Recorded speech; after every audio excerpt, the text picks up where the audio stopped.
So, advance happy birthday and good luck kay Coach Salver Palik.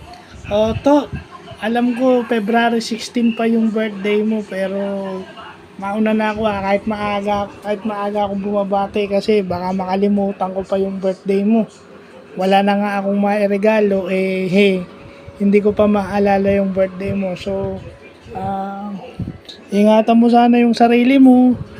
Balita ko minsan mataas na rin ang uric acid mo, pareho tayo, pero pag mataas ang uric acid mo nakakalakad ka, ako hindi. Lalo ako naging baldado pag mataas ang uric acid ko. So ayun lang, sana ingat ka. Tsaka yung paglalaro mo, ingatan mo yung sarili mo. Kung pwedeng bawas-bawasan mo na yung paglalaro mo kasi wala hindi ka naman babayaran ng malaki dyan sa mga laro na yan. Kung di ka mag-iingat, mapipilayan ka pa. At di lang nun, mapapaaway ka pa to. Nakikita ko yung mga videong pinopost mo, buti na lang malakas-lakas ang katawan mo. Kung hindi malakas-lakas ang katawan mo, malamang may nangyari na sa'yo. So, ingat.